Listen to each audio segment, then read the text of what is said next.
Hey, good morning, guys. How are you doing? This is your teacher Wilman once again, and in this opportunity, I'm gonna continue talking about unit number 7, but the second part.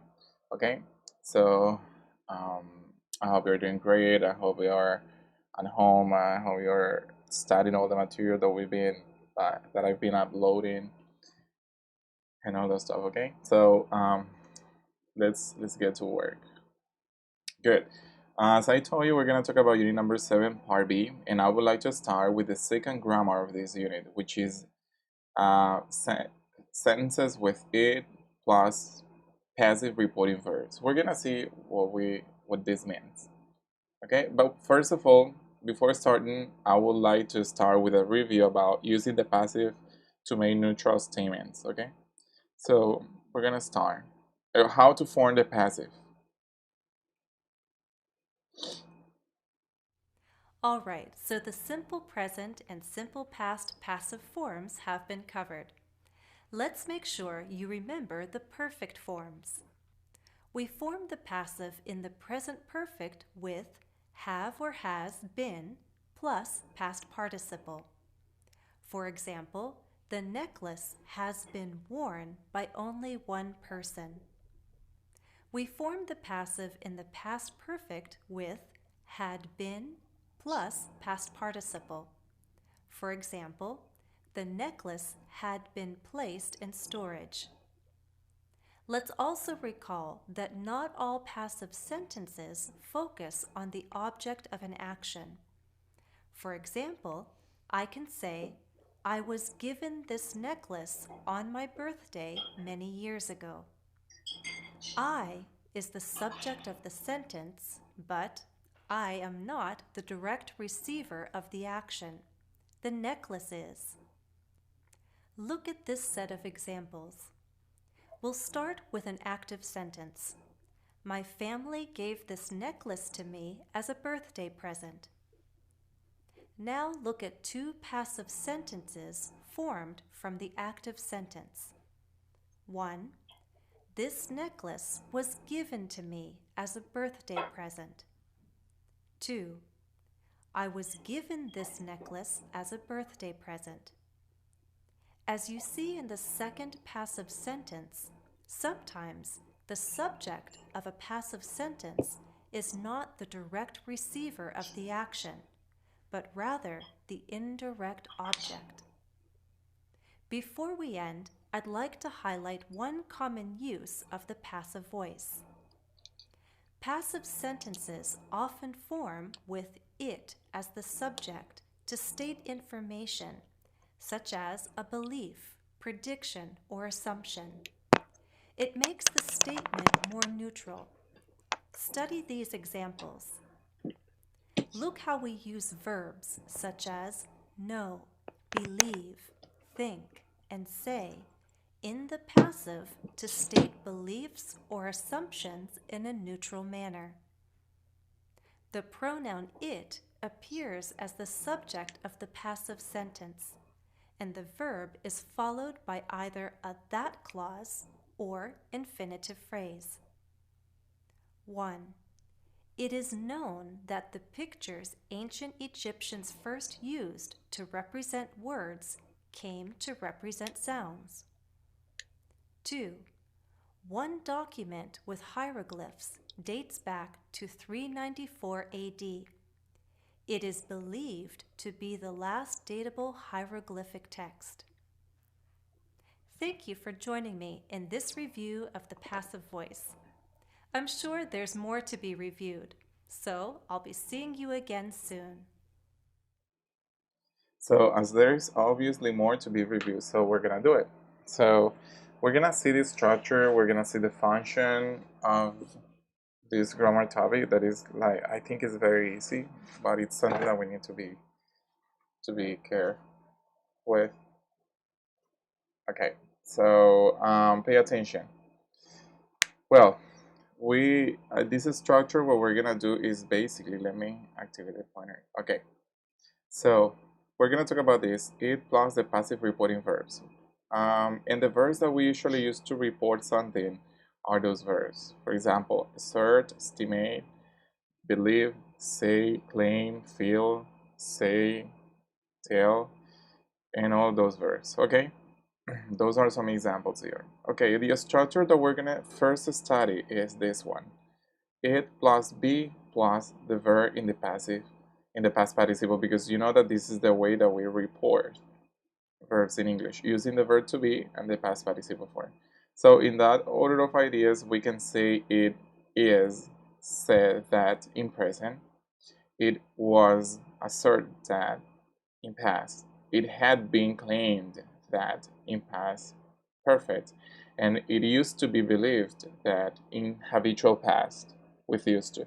So those are some examples. As you can see here, we change or we shift the tense of the verb to be depending on the intention of the speaker, or I would better say depending on the belief that they're talking about. Okay, so if it is in present, then we say it is. If it is in past, it was. If it is in past perfect, had been. If it is in present perfect, it has been. And in past, it used to be. Okay, so what we do here is to shift the verb to be depending on the tense that we are talking about, and then we write, as you can see here, the verbs are in the past participle form. Okay, and then we use that, which is the next clause that we're gonna see. So functions. I'm sorry, functions says we use this structure to report generalized statements and beliefs. This this structure here, it hides the source of information because it might be obvious the source is people in general, generalized statement, or it is a noun. Okay, so why does it say that it hides the source? Because we say it is said. So it is said, it's like nobody's saying. It doesn't say where the information comes from. So that's why it says that it hides the source of information.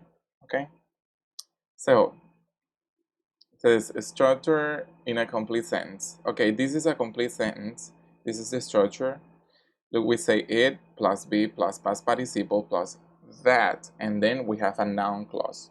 I'm not gonna explain again what a clause is because you already know that. Okay, so look at this example. We say it is believed that itchy palm brings money. Itchy palm brings money. So this, as you can see here, we have it, the past participle, that, and the noun clause. But pay attention, because in the noun clause, the verb must agree with this. Okay, so we say it is believed in the present. So I say each pound brings money. Anyway, you're gonna find sometimes that it changes a little bit, because we can also use a conditional clause here. We can say, for example, it is believed that if you walk under a ladder, you won't get married. Okay, you know, a ladder. There is a Here is a like a building, and here is a ladder. And then if you walk under the ladder, you won't get married. Okay, it's just an example. And number two, it says it used to be believed. It used to be believed, habitual past, that black cats would bring bad luck. Number three, it had been asserted that black butterflies caused death, and it was said that Michael Jackson was alive. It was said Michael Jackson was alive. So here we have past perfect, and here we use the past, and habitual past, and we use would bring. Okay, because would, remember that we can also use would to talk about the the habitual past. So what we have to take into account here is that we need to agree, or we must agree the verb in the noun clause. Okay, depending on, obviously depending on the intention, depending on the superstition or the belief, or the general information that you want to report using this expression here. It is believed that each pound brings money. Okay, so that's what we have to take into account. Okay, let's practice. Let's go to page 79, exercise D and F. Let me see, sorry. It's like here, I think. No, it's, yeah. Exercise D and exercise F. Okay, first of all, in exercise D, it says replace the subject and active verb in each statement with it plus a passive reporting verb. Make necessary changes to the verb in the noun clause. Okay, so as you can see here in the example, it says it is claimed that a pregnant woman at a funeral would, we change will by would bring bad luck. Okay. So let's do from 2 to 6, please. You can start the video and you can just change it. Instead of saying people believe, you can say, and using this, you can say like it is believed. Okay, that lightning will never strike a house where a fire is burning. Okay, let's do it. Let's start the video for a moment, do the exercise, and then you check.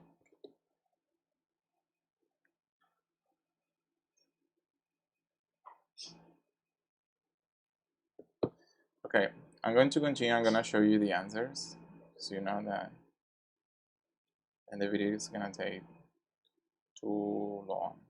Okay, here are the answers. For example, number 2, it is believed, as I told you.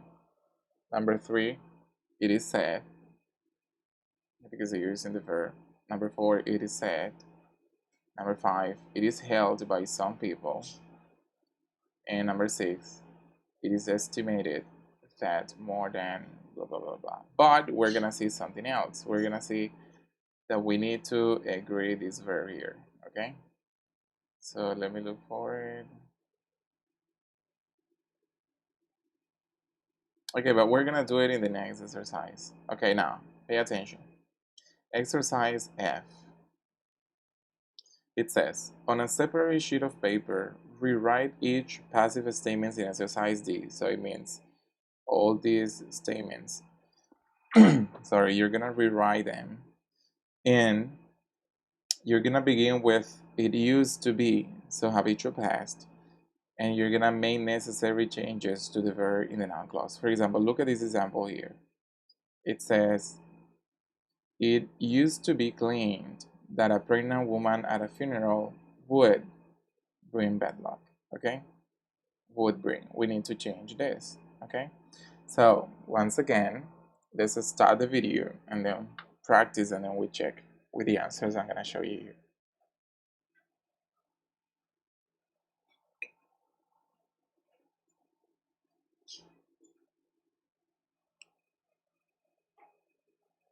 Okay, we're gonna check the answers here.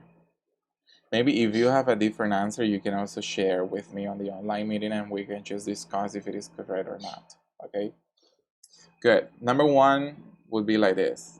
It used to be claimed that a pregnant woman at a funeral would bring bad luck. Number 2, it used to be believed, it used to be believed that lightning would never strike a house where a fire was burning. Would never. Okay, let's see if I can. Yeah. It used to be believed. Number 3, it used to be said, as you can see here, used to be said, that if you heard thunder and the sound came from the right side, then you could expect good luck. Okay? Okay, but look at this case. Here we have a conditional sense. If you heard thunder and the sound came from the right side, then you could expect good luck. Okay? So number 4 says, it used to be said that letting the first rain in May touch your face brought you luck throughout the years. Brought you, because you know that we also use the simple past to talk about something in the as the imperfect that we have in Spanish, but we don't have in English. So number 5, it used to be held by some people that if you turned bread upside down after a slice had been cut from it, you would have. Okay. Number 6, it used to be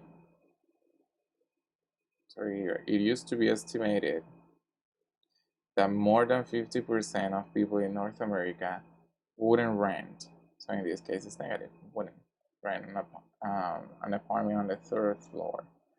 Okay. So as you can see here, we always like agree the verb in the noun clause. We mostly use would. Okay. Sometimes we can change it depending on the sentence that we are using. Like in exercise number 3 that we're using a model. That we're using a conditional if.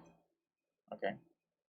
So it all depends. So you say if you heard in past and the sound came from the right side, then you could expect a good luck. Okay. So if you have any question about this, please write it down. Write down the question, and then we can discuss it on the online meeting. Okay. Good. So we're going to continue this part. Now we're gonna see pronunciation. But before starting with the topic, I want to remember some things. Or I want to remind you some things. For example, we're gonna talk about the plural nouns and third person verb ending. What is this?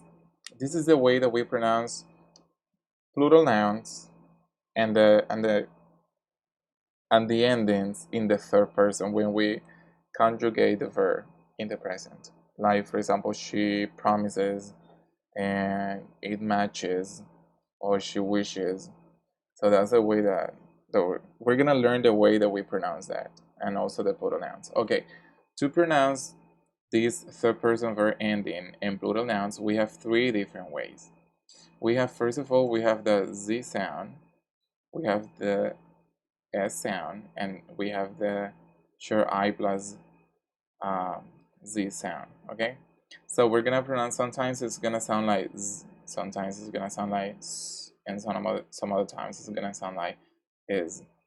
Okay, when do we pronounce Z at the end?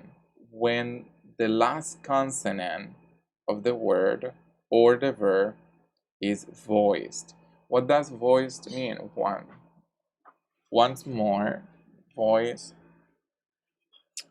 means when you feel vibration here, when your vocal cords they vibrate. Okay, so if you say, for example, diamond, the D sound is voiced, so this S is pronounced as Z. Number 2, if you say superstition, the N sound is voiced. So in the plural, you say superstitions. This S is pronounced as Z. Here, battle, it is a voiced sound, so the plural is battle. Here, believe. Okay, don't get me wrong here, because some students, they pronounce, instead of pronouncing V, they just pronounce F. And instead of saying the V with vibration, they just pronounce F, which is voiceless. But in this case, it's the V sound. So we have to, what's the difference between, it's the same position in the mouth, but the difference between the V and the F sound is that the V vibrates. So we say believes, believes, believes, believes. And the last one, the last example is the word dream, or also the verb dream. So the M sound, dream, it vibrates. So it means that that S should be pronounced as Z. So we say she dreams, or he dreams. Okay, or I always have a lot of dreams. Okay, or she has a lot of dreams. Okay, the next case, or the second rule, is when we pronounce S. And here is the contrary of this. So when the last sound of the word or the verb is voiceless, it means that we do not feel vibration here. Like in the word result, The T sound is voiceless. So we say results, results. It's pronounced with S. And the next one is shark. The K sound is voiceless. So we say sharks. Type. The B sound is voiceless. So we say types, types. And the next one is belief. Okay, look, the difference here. Here we pronounce believe vibration because it's a V sound. So we say believes. But in this case, we say believe. So we say believes. Okay, with S. Because the F is voiceless. And the last one is sleep. Sleep. Sleep. The P sound, which is voiceless as well. So we say sleeps. She sleeps. He sleeps. It sleeps. Okay, that's the second rule. And the third rule is when we pronounce is.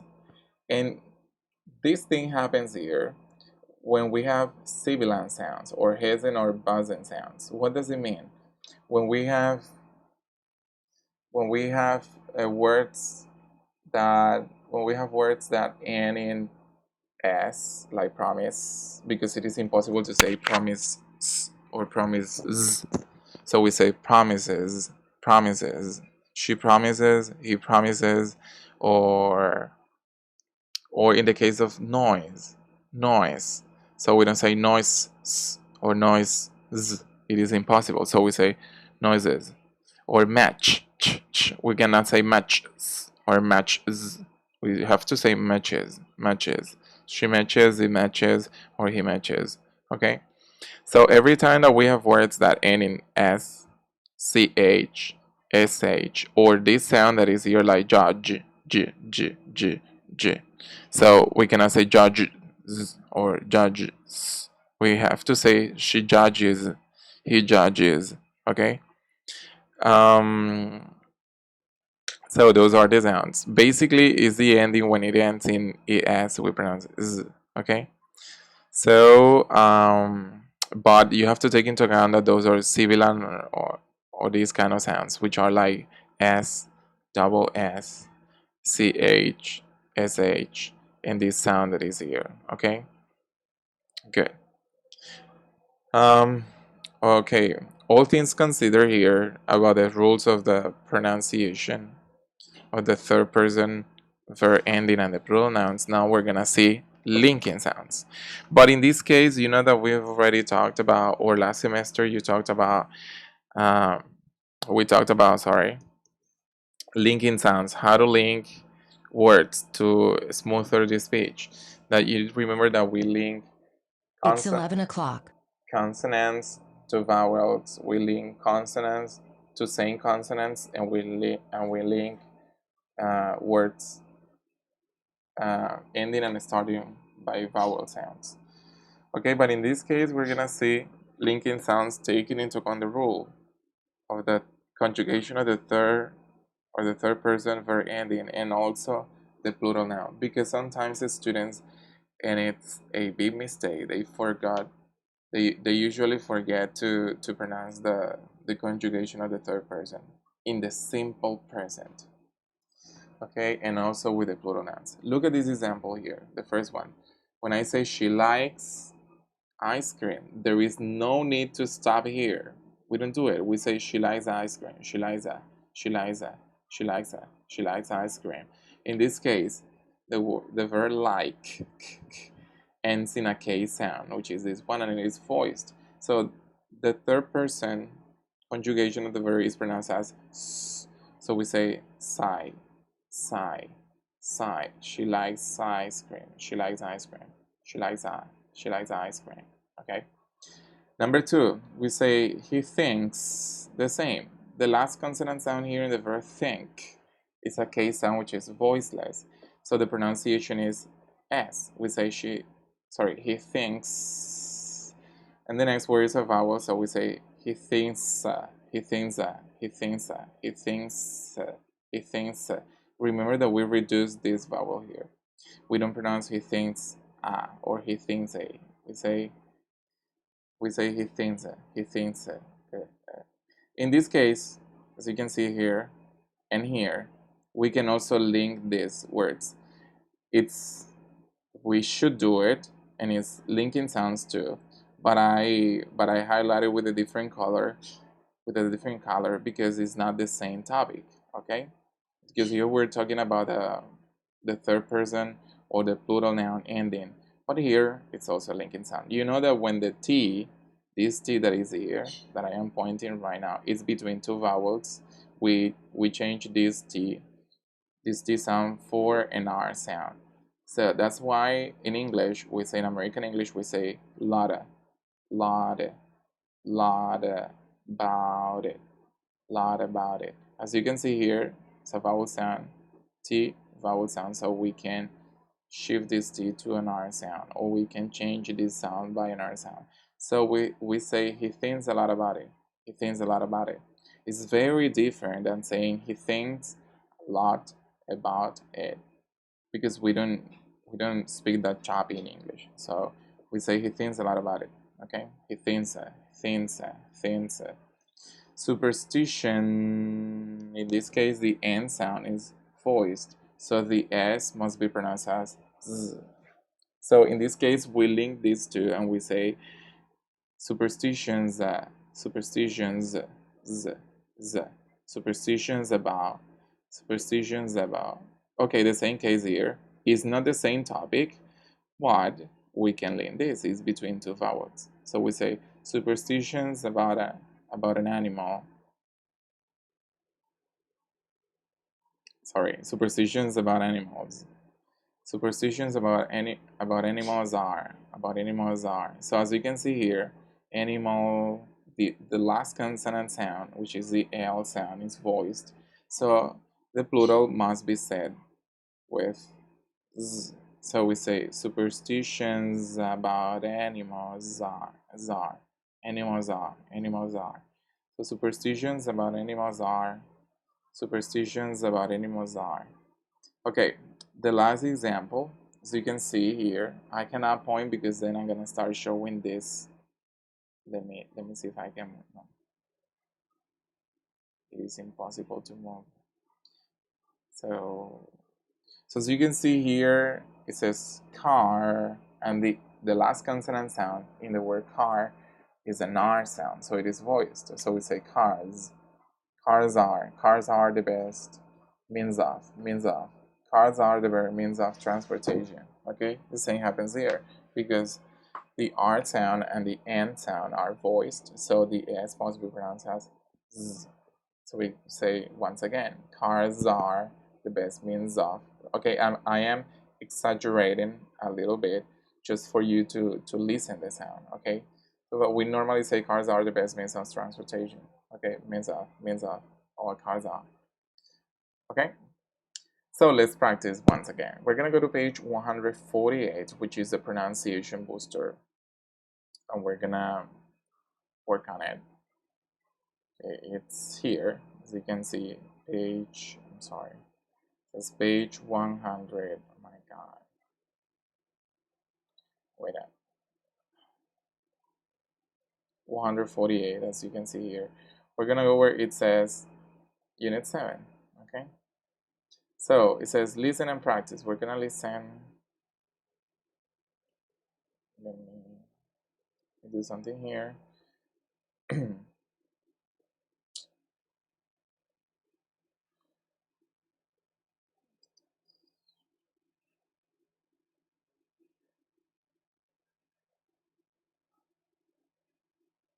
Okay, next page.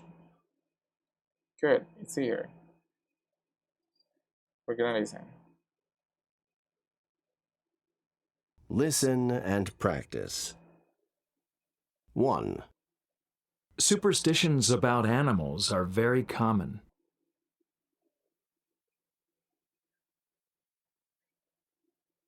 2. Some say rats leaving a ship will cause it to sink.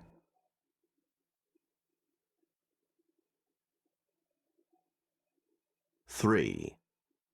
A belief in a superstition often results in fear. Okay, as you can see here, we have another link in here. It says a believe in a. Okay, actually we have many here. Believe in we link all this.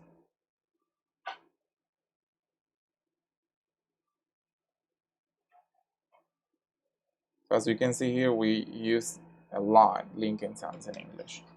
So let me do something here. Okay, so we say a belief in a superstition often results in a believe in a superstition often results in. This is the topic that we're talking about, but those are linking sounds as well.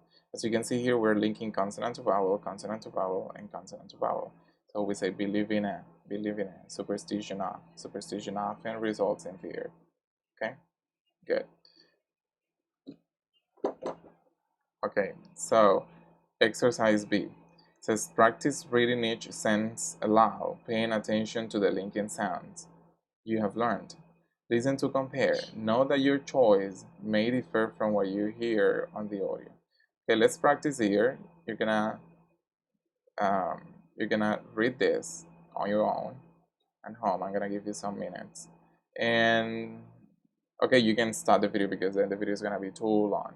So and then we're gonna practice. Okay, so please start the video, practice, and then you can listen when I'm going to play here. Here it is. Practice reading each sentence aloud, paying attention to the linking sounds you have learned. Listen to compare. 1.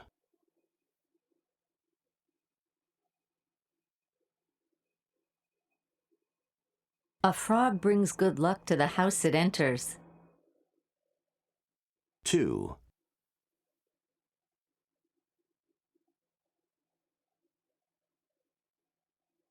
Babies born with teeth become extremely selfish.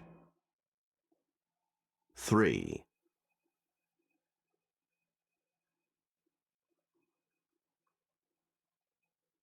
An itchy nose means you'll have a fight. 4.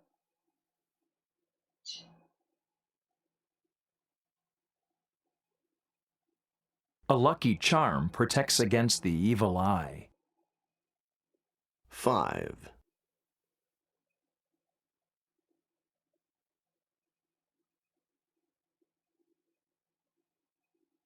She keeps a large bowl of water near the front door. 6.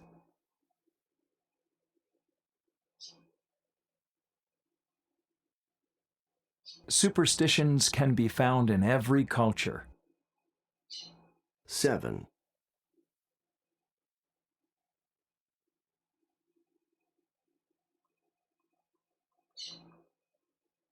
A company claims to have invented a machine that allows people to talk with their pets.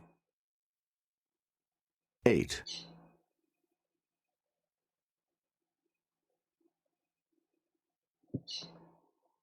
Some fears are hard to overcome.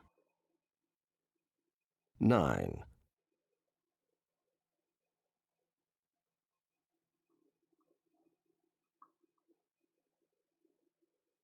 My sister believes in ghosts, avoids black cats, and carries a lucky charm in her pocket. Okay, nice.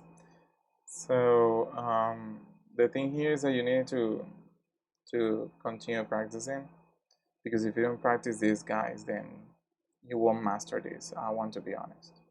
Okay, you will master this. There is a great need to continue studying this, like to put it in practice, because if you don't do it, if it's just theory and not practice, then you will forget it. Or maybe you don't forget the theory, but then your pronunciation is not going to change at all. Okay, so let's continue here. Now we're gonna see something that is in the writing part, which is the subject-verb agreement in English. Okay, so for this we're gonna go to this part, which is on page, sorry, which is on page, it's on this page, is here. Okay, the writing part. The writing part says writing skills, study the rules, subject-verb agreement.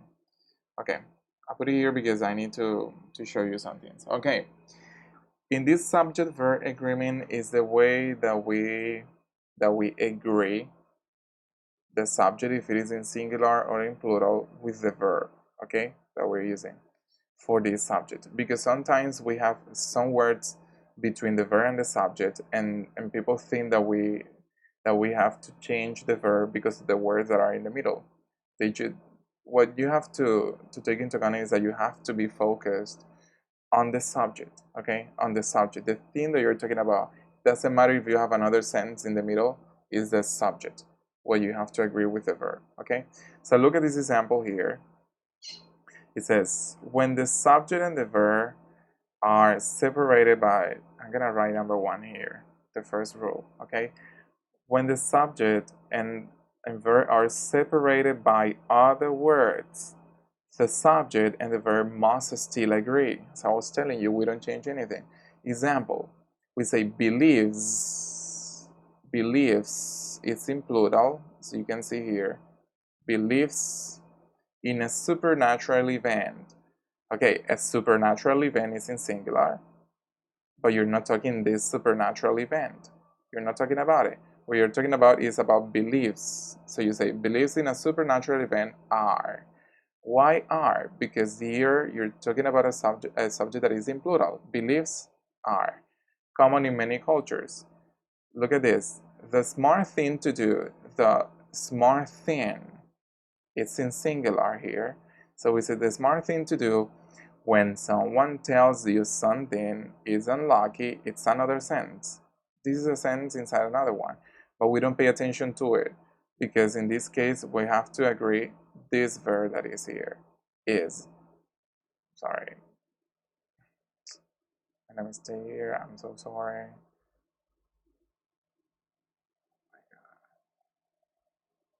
Okay, nice. So what I'm talking about is this one here. Okay? Good. So we say the smart thing to do is to just listen. But as someone or as you sometimes insert another sentence here, so people tend to get confused with this. But we have to, as I told you, we have to take into account the verb, the subject that we're talking about. Say the smart thing to do when someone tells you something isn't lucky is to just listen. Okay? So that's the first case. The second case is here.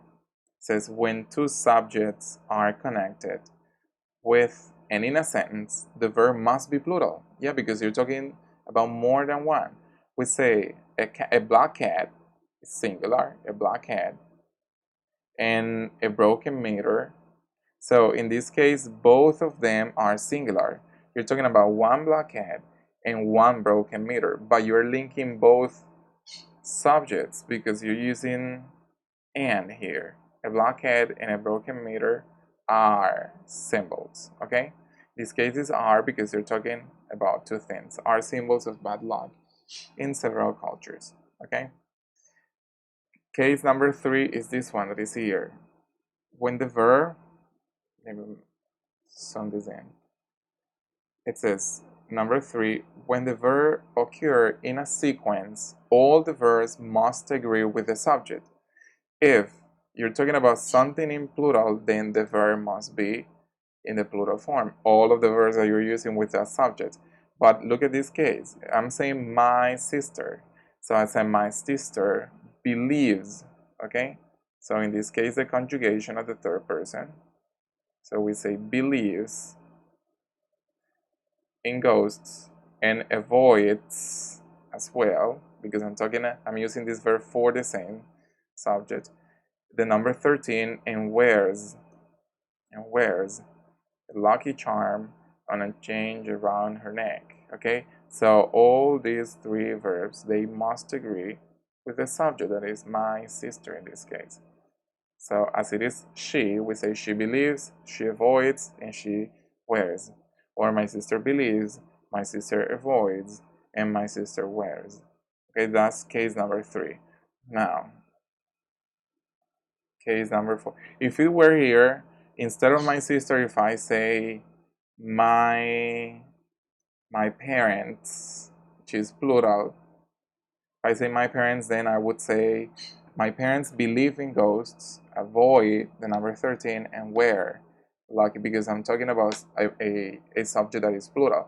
But in this case, it's just my sister, okay? Case number 4 here. When the subject is an indefinite pronoun like each, everyone, anyone, somebody, or nobody, or everybody, then we have to use the singular verb form. So we say, for example, nobody I know worries. Teacher, but why worries? If you're saying I know, it doesn't matter. I'm talking about nobody, okay?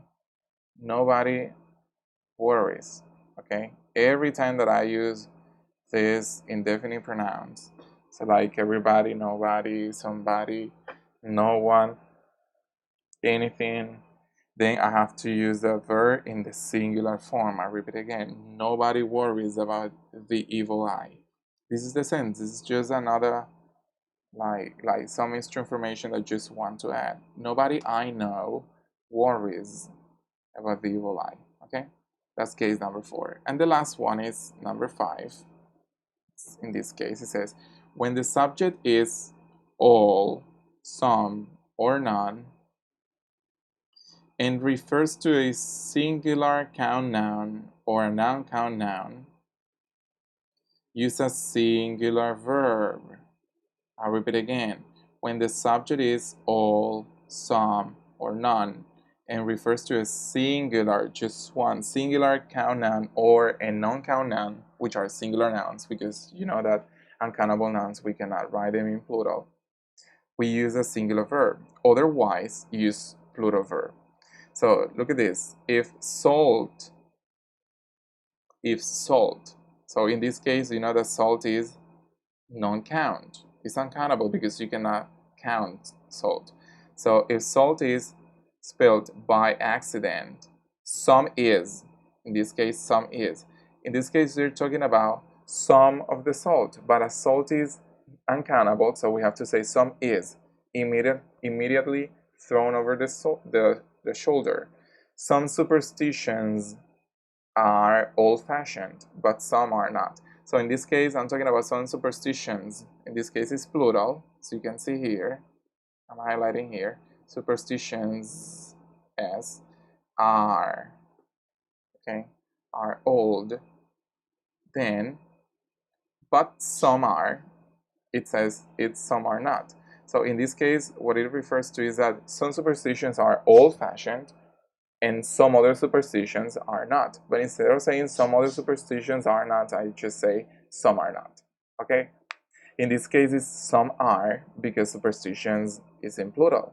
But in the previous case, in the case of salt, I say some is because salt is an uncountable noun. Okay?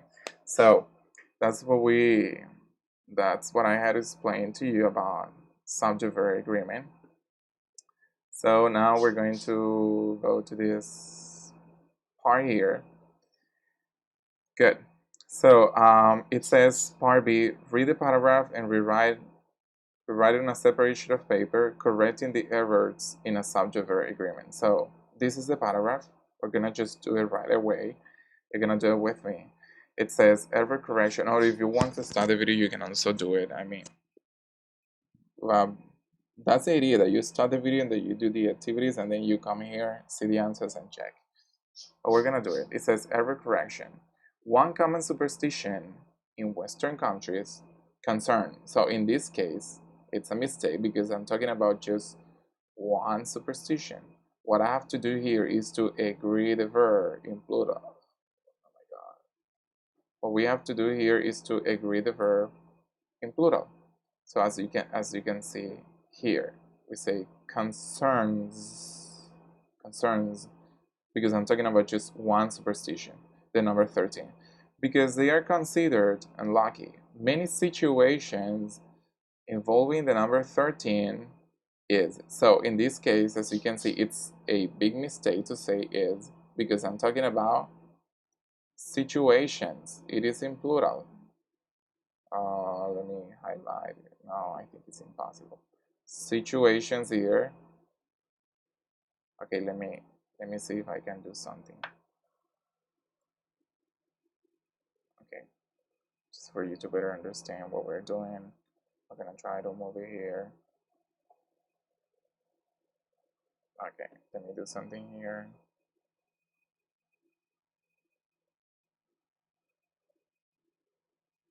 Match destination for money. Okay, so this is the example that is on that page, but I wanted to write it here because we can just highlight here.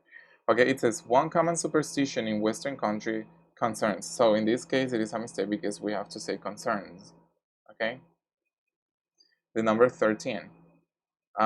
Because they are considered unlucky. Many situations, as you can see here, is in plural, involving the number 13 is. So in this case, it's wrong, and we have to write are, because you're talking about situations in plural involving the number 13 are frequently avoided. For example, in the past, the 13th floor of tall apartment buildings were often labeled 14th. Okay, while that is rarely today. Let me say something here. Wait a minute.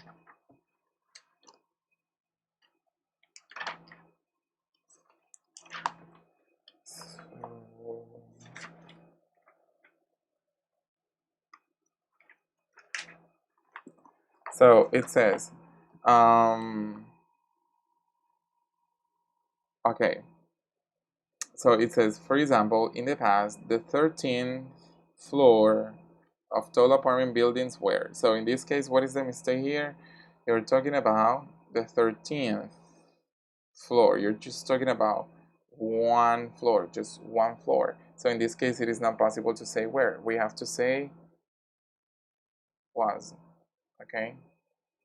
So we say, for example, in the past, the 13th floor of tall apartment buildings was often labeled 14. And then it says, while that is rarely today, there are still many people who are uncomfortable renting an apartment on the 13th floor. In addition, there is a general belief that Friday the 13th brings bad luck, increases the chance of mishaps, and make it more difficult. So in this case, what is the mistake? Make, because we have to say makes.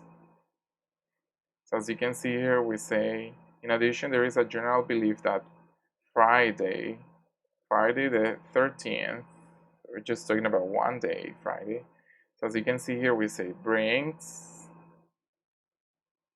increases, and here makes it more difficult to get things done effectively. So I hope that you understood everything here. So anyway, I'm gonna go back. Sorry, I'm gonna go back to this part here. So you can see those are the answers. Concern, this one. Are, because you're talking about situations. Was, because you're just talking about 13th floor, just one floor. And here makes, because you're talking about the Friday the 13th. So as the writer wrote here, brings, increases, and then he also has to write makes it more difficult to get things done efficiently. Okay, so guys, this is the explanation that I wanted to show you about unit number 7. This is the second part. So please, I want you to do this. I want you to do those exercises because I'm gonna check it on the online meeting that we're gonna have. I want you to do all the exercises concerning vocabulary, concerning also the grammar part, remember the reading part, and also the listening. So I want you to do all the exercises so that when we get our online meeting, then we can just check the exercises. Okay, good. So what else? No, I think that's all. So that's all for today, for the second part for unit number 7. So I really hope that you could understand everything. Anyway, if any question, you can also ask on the WhatsApp group, or you can send a private message, okay, to me, and then I will be answering all your questions. Okay, so thank you, guys, once again. Thank you for watching this video, and thank you for being like, they're like keeping up the hard work. Okay, so thank you very much, and that was it for today. Bye bye.